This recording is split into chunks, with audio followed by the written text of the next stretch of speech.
Un monde d'eau et de roches encore, mais de roches rouges cette fois. Nous voici au lac du Salagou. Un lac artificiel aux reflets rougissants, au beau milieu d'un paysage semi-aride.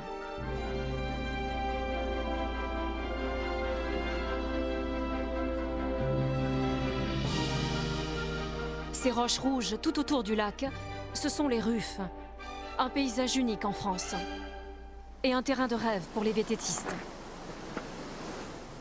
Bon, tout le monde a mis son petit plateau, on va partir. Ce que j'aimerais, c'est que jamais on pose le pied par terre, donc chacun va essayer d'imaginer sa propre trace. Ça marche? Ok. J'aimerais bien qu'après vous bifurquiez et on aille sur la racine dans la crique qui est à gauche. Il y a quoi de l'autre côté? Ah, surprise!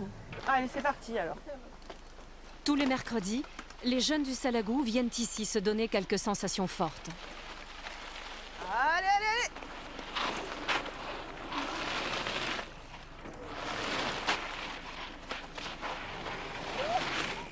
Depuis que j'ai 10 ans, je fais du vélo ici.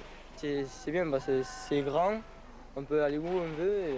C'est marrant parce qu'on monte et on redescend après. Des fois, il y a des petites frayeurs parce qu'il y a des failles, des ravins, enfin, des petits trucs comme ça.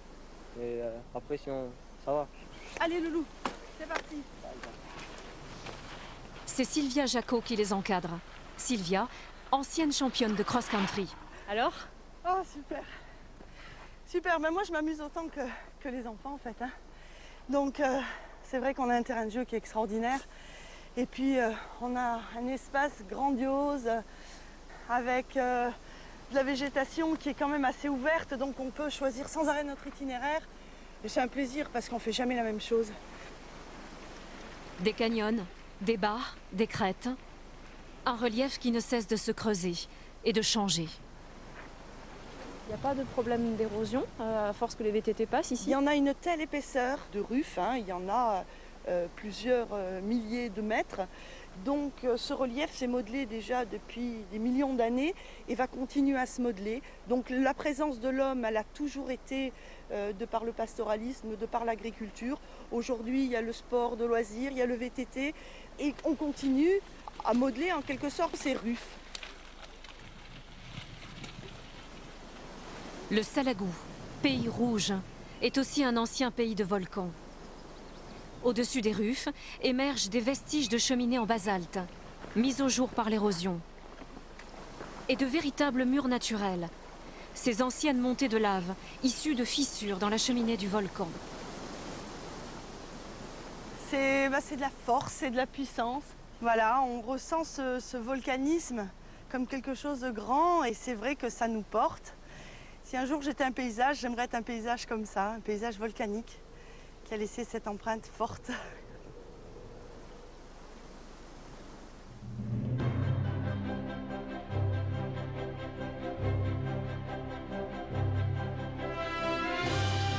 De l'autre côté du lac, une curiosité. Le village de Selles, aux allures de village fantôme. Ce village aurait dû être inondé par la mise en eau du lac dans les années 60. Les habitants ont été déplacés non loin d'ici. Mais l'eau s'est finalement arrêtée au pied du village.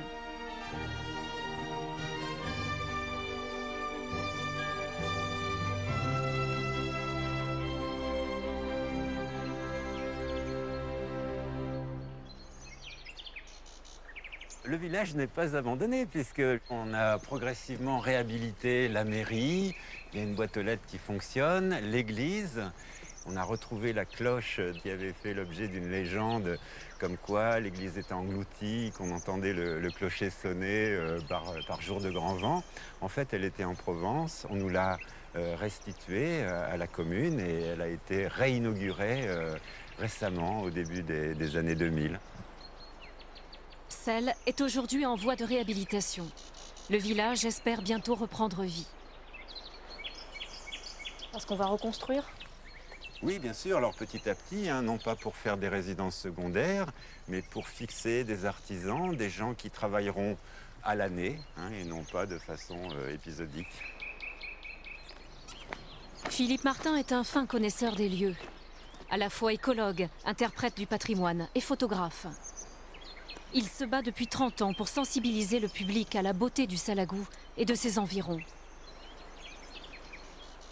Sur son mur d'images, ses dernières photos à la pointe de la technologie. Des photos hyper-focus, dédiées à la flore et à la faune locale.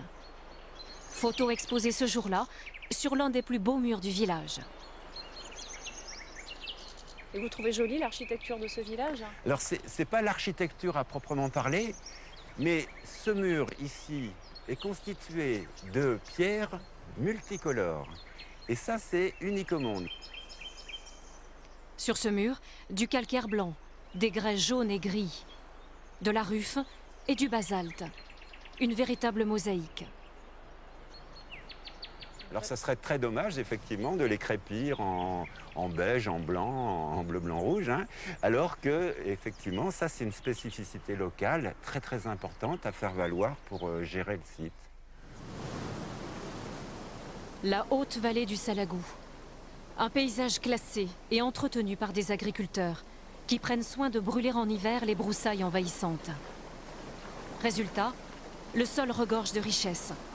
Des plantes, des fleurs et de tout petits animaux bien cachés. Pas pour Philippe Martin, bien sûr. Lui les débusque facilement, toujours à la main, mais avec prudence. Un gros prédateur, là. Qu'est-ce que c'est? C'est le plus gros mille-pattes de France, la scolopendre ceinturée, qui est méditerranéenne et qui mange des escargots, des vers luisants, toutes sortes de petits animaux. Elle est terriblement venimeuse, elle a 2 crochets à venin, très, très puissants, hein, qui se referment comme des pinces.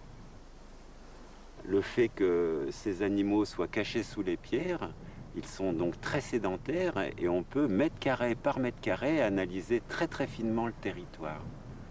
Et comme ils sont très sensibles aux moindres changements climatiques, de conditions de lumière notamment, d'ombre, de lumière, eh bien on peut très précisément faire des diagnostics très fins plutôt que de dire il y a tel oiseau ou tel poisson ou tel, voilà, comme on a toujours fait.